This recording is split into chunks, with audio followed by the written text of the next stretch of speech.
forget to subscribe my channel Hang Duk Mana. Sas. Assalamualaikum, selamat datang lagi ke channel Hang Duk Mana. Mari kita dengar pula respon Datuk Kamar Amir terhadap Isham Jalil yang mengatakan yang hilang 27,000 undi Melayu pada PRK Pulai dan Simpan Jeram. Saya baca detail sikit dekat sini. Barisan Nasional BN kehilangan 27,000 undi Melayu pada PRK Pilihan Raya Kecil Pulai dan Simpan Jeram yang berlangsung pada Sabtu. Ahli Majlis Tinggi UMNO Isham Jalil berkata perkara itu berlaku mungkin disebabkan pengundi Melayu tidak keluar mengundi atau beralih kepada PN. Okey, mari dengar respon daripada Datuk Kamar Amir. Dah kita komen macam biasa. Pula orang bercakap. Ada pula yang bercakap kononnya perkesan pilihan raya di Parlimen Pulai dan juga di Simpang Jeram tu hari, kononnya katanya UMNO Barisan Nasional hilang 27,000 undi Melayu. Saya pun hairan macam mana pula UMNO tak bertanding, yang bertanding Parti Amanah. Itu keadaan sebab akhirnya hari ini saudara Sisa Perhubungan UMNO Negeri Johor, dia kata dakwaan Barisan Nasional kehilangan 27 undi Melayu ni tak timbul. Tak ada dapatan, tak betul kenya. Dia selaku Sisa UMNO Johor, Datuk Abdul Halim Sulaiman. Katanya BN dan Pakatan Harapan sudah menang.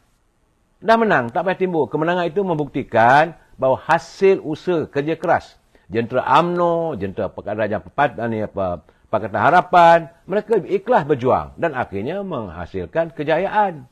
Itu sepatutnya dipikirkan, bukan soal undi ni kusut, undi ni merosot. Bagi saya tak timbul soal itu, saudara.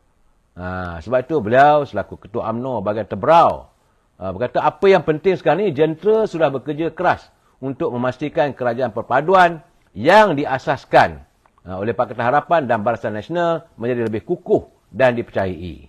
Kemenangan PRK itu membuktikan kerajaan Barisan Nasional di Johor dan juga kerajaan pusat berjaya menjalin kesefahaman yang utuh. Itu gambarannya, saudara, yang berlaku di Johor. Jadi tak payahlah orang nak buat komen itu, komen ini, saudara. Saya melihat ada polemik. Kenapa perlu kita mewujudkan polemik di saat kerajaan mahu menyantuni rakyat? Saudara Yazid Solohan, dia kata cakap dapat gaji.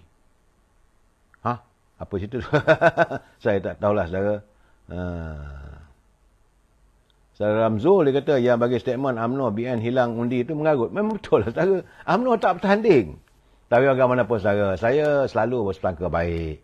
Saya selalu suka begitu. Cuma saya mengharapkan, saya bersetuju dengan pandangan Siswa Agung UMNO veteran Datuk Mustafa Yaakob. Dia kata kalau ada apa-apa persoalan yang menyentuh soal parti ni, tak payahlah disembangkan secara terbuka. Bawa dalam mesyuarat, bincang. Sebab kadang-kadang ini boleh dijadikan alasan, boleh dijadikan modal oleh orang lain untuk merosakkan imej kita, perpaduan kita. Sekarang ni macam-macam lah orang tuduh. Macam mana kita sedang menyantuni ukhuwah persahabatan. Saya melihat sebenarnya antara UMNO dengan UMNO Barisan Nasional bersama dengan Pakatan Harapan adalah satu advantage dari segi politik. Sebab jumlah pengundi itu nanti, kalau rakyat disantuni, bagaimanapun terpulang pada Yang Amat Berhormat Datuk Seri Anwar Ibrahim, bagaimana beliau mahu menyantuni rakyat. Seandainya beliau berjaya dengan matlamatnya hingga hujung tahun ini, kemiskinan tegar akan dihapuskan.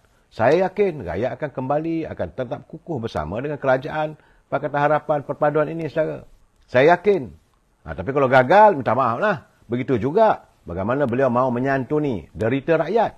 Apabila derita rakyat telah dikurangkan. Sebab awal tadi saya kata macam mana Saudara Rizal. Dia hantar kiriman pada saya, dia kata sekarang ni di kawasan dia lah. Minyak sawit tak ada masalah. Harga gula kekal. Boleh beli pula sampai 12 kampit, dia kata. RM2.85 untuk sekilo. Kemudian cuma dia kata stok untuk beras agak kurang. Tapi harga beras import memang mahal. Itu saya dah bagi tahu lebih awal lagi. Beras import, barang import. Kerana sekarang ni, sekali lagi saya nak jelaskan, saudara, bahawa ini beras kalau daripada India apa semua, dia telah mengenakan cukai yang tinggi. Malahan mereka sudah semakin tega untuk tidak mengeksport beras. Kerana mereka juga merasa gerun dan takut tentang apakah rakyat mereka pula nanti akan terdedah kepada masalah keterjaminan makanan, food security. Ini yang berlaku di Vietnam, di Thailand, saudara. Dan saya harap bahawa dalam keadaan begini kita harus bertenang. Yang mahal, beras import.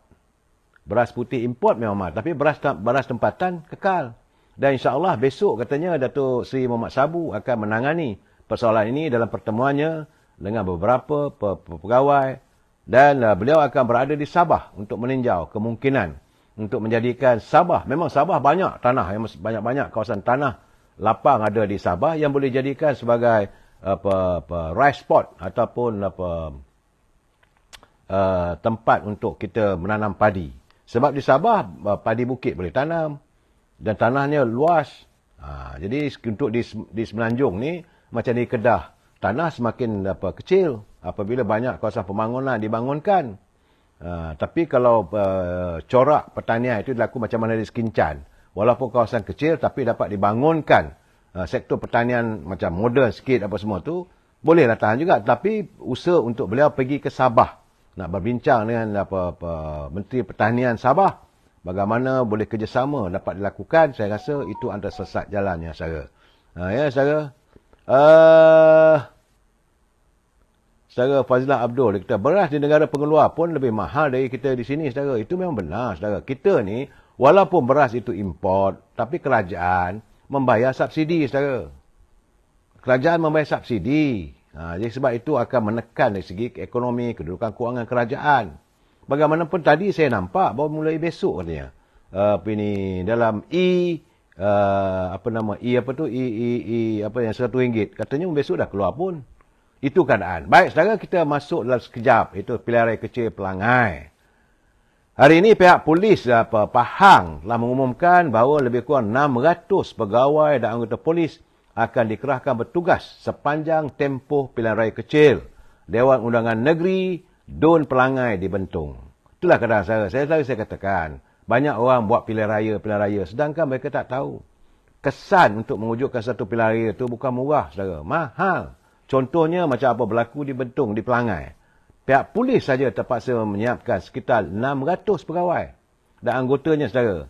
Menurut Ketua Polis Daerah Pahang, Ketua Polis Pahang, Datuk Seri Yahya Osman, semua pegawai dan anggota itu hanya membabitkan sumber kekuatan dalaman daripada Polis Kontijen Pahang. Pihak PDRM bersiap sedia untuk menghadapi pilihan raya bermula pada hari penanaman calon, tempoh berkempen, undi awal dan hari mengundi. Ini semua, kata beliau, adalah bagi menjamin keselamatan sepanjang pilihan raya kecil negeri kawasan Pelangai. Polis sudah pun mengadakan pelbagai siri latihan persediaan untuk memastikan semuanya berjalan lancar. Jadi berdasarkan rekod pada pilihan raya umum 15 dulu, tiada isu ketenteraman dan kaum yang tercetus di Dun Pelangai. Jadi sebab itu, selaku Ketua Polis Pahang, beliau memohon semua petugas menjalankan tugas dengan penuh tanggungjawab dan mengikut undang-undang serta garis panduan yang telah ditetapkan oleh Suruhanjaya Pilihan Raya, saudara. Bagaimanapun, saudara, setakat hari ini saya difahamkan bahawa Barisan Nasional Negeri Pahang di bawah kepimpinan Datuk Seri Wang Rosdi Wan Ismail sudah pun di shortlisted. Daripada 6 orang yang dipilih sebagai calon, sudah pun dikenapasi 4 orang. Dari 4 nama inilah yang akan dibawa dalam perbincangan antara Perhubungan UMNO Negeri Pahang bersama dengan kepimpinan UMNO Pusat. Daripada 6 sudah jadi 4, maka akan nanti saringan. Akhirnya dapatlah yang terbaik di kalangan yang baik-baik, saudara. Bagaimanapun, kata Datuk Warosdi, kita belum membuat sebarang keputusan nama yang terpilih dan masih diperhalusi. InsyaAllah, katanya. Nama itu akan diumumkan sebelum 23 September, itu hari penanaman calon. Jadi, bila ada orang bertanya pada beliau tentang isu anak tempatan dan sebagainya, Datuk Seri Wang Rosdi kata itu perkara biasa. Itu perkara biasa dalam mana-mana pilihan raya. Orang akan menggunakan isu sama ada anak ketempatan, orang luar dan sebagainya. Tapi bagaimanapun, yang penting adalah calon yang diturunkan oleh UMNO Barisan Nasional kali ini mestilah yang terbaik. Saudara, pada pilihan raya umum 15 dulu, Datuk Johari, saudara, yang meninggal dunia di apabila pesawatnya, Datuk Johari Harun meninggal dunia, pesawat yang terlepas di lebuh raya Gatri berhampiran badan Elmina Shah Alam 17 Ogos lalu, saudara. Pada pilihan raya yang dulu, Datuk Johari menang dengan majoriti 4,048 undi. menewaskan calon Perikatan Nasional Kasim Samad. Dan Suruhanjaya Pilihan Raya menetapkan bahawa Dun Pelangai itu 7 Oktober ini dengan 23 September sebagai hari penanaman calon dan 3 Oktober hari pengundian. Hari pengundian sebenarnya adalah pada 7 Oktober. Sebab itu sekarang ni saya mengirim juga, dapat juga teman-teman hantar pandangan saya. UMNO sekarang memerlukan seorang pejuang. UMNO memerlukan seorang pemikir untuk meneruskan perjuangan Parti Keramat ini. Dan UMNO tidak memerlukan pengkhianat. Sebab itu saya minta agar Yang Amat Berhormat Datuk Seri Presiden perhatilah. Tak apalah, kita dah ahli yang sedikit pun tak mengapa. Kalau masih dilihat adanya pengkhianatan dari dalam, maka segerakanlah bersihkan UMNO ni. Cukup-cukuplah. Kita lihat saja, walaupun ahlinya sedikit. Contoh, saya bagi contoh Parti Amanah. Tak ramai ahlinya. 2 pilihan raya di Johor, iaitu serentak. Satu di Pulai. Dan satu lagi Simpang Jeram. Boleh menang. Ahli Amanah tak ramai mana pun. Kita UMNO ni ahli katanya sampai 3.7 juta. Apalah artinya kalau ahli ramai kalau di kalangan ahli itu meletakkan kepentingan diri. Saya melihat antara puncanya UMNO ini menghadapi masalah dan rakyat seolah-olah menolak UMNO ini kerana sikap pemimpin itu sendiri. Kerana pemimpin UMNO pertama sekali sombong, angkuh. Tapi alhamdulillah lah. Orang yang sebegitu sudah pun dah tak adalah UMNO dah sekarang ni. Tidak jadi pemimpin. Kemudian yang ketiganya, orang melihat bagaimana UMNO ini dilihat sebagai ladang untuk menuai kekayaan. Ini juga membuatkan rakyat marah. So sekarang ni pemimpin harus menyantuni. Sekarang ni masanya untuk melakukan islah ataupun reformasi diri di kalangan warga UMNO, di kalangan pemimpin UMNO, turun ke gelanggang. Bukan hanya duduk sedap-sedap, dapat jawatan, aku ketua bahagian, aku ketua cawangan. Masa sudah berubah, saudara. Pemimpin sudah tidak dilihat sebagai orang yang mengetahui segala-galanya. Kena dengar apa orang bawah cakap. Kena dengar apa ahli-ahli mahu. Dan saya cuma mengharapkan, harapan dan impian Yang Amat Berhormat Datuk Seri Presiden.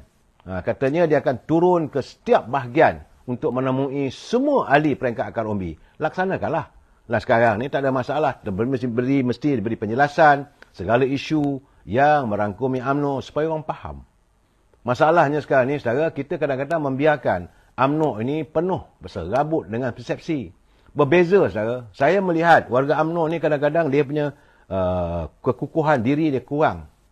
Berbalik dengan Parti Keadilan. Parti Keadilan dia apa pun come what may. Saya cakap terus terang, saudara, bagi mereka, kalau itulah kata pimpinan mereka, orang tuduh apa pun pimpinan mereka, mereka akan pertahankan. Tapi UMNO ni, saudara, pantang orang usik, kita sendiri menokok. Itu bezanya antara keadilan dengan UMNO. Di sinilah letaknya, saya katakan, mesti ada islah dalam kepimpinan. Terutama dalam kita menghadapi pilihan raya, Dewan Undangan Negeri, Dun Pelangai, yang tak berapa lama lagi, saudara. Pemimpin harus menyantuni rakyat. Dan kita ramai ahli. Inilah masanya, kerahlah semua ahli. Berkampunglah kita di Pelangai. Bukan lama pun, dalam 14 hari berkampung.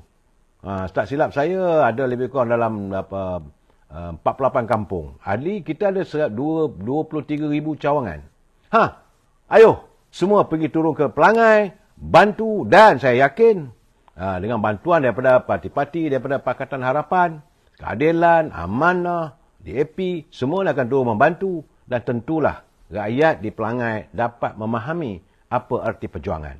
Kita jumpa lagi besok. Saya mengharapkan, saudara, agar Parlimen besok dapat membuahkan sesuatu untuk saya laporkan. Janganlah apa yang berulang satu hari semalam dengan hari ini, kita harapkan, kita anggaplah ini sebagai catatan hitam di Parlimen. Semoga besok ada sesuatu yang lebih baik. Okey, tuan-tuan, komen saya dah 2-3 hari ni kita nampak Ihsan Jalil ni, banyak kenyataan dia keluarkan terhadap UMNO ni. Tembak UMNO sendiri. Kita pun tak tahulah apa rancangan dia, kita tak tahulah. Tapi nampaknya dia pula yang tembak UMNO sekarang ni. Kita harap pihak Majlis Tinggi UMNO ambil tindakan. Kalau hari dia Majlis Tinggi dia duduk hantam mana masalah ni, orang tengok ni duduk bergaduh sama sendiri. So, sesuatu perlu diambil lah tindakan. Kerana jika tak ada siapa yang ambil tindakan, orang nampak tak baik lah. ada je majlis MKT UMNO duk tembak UMNO sendiri. Okey tuan-tuan, mari terus menyokong kajian Perdana Menteri PMK Anwar Ibrahim. Assalamualaikum.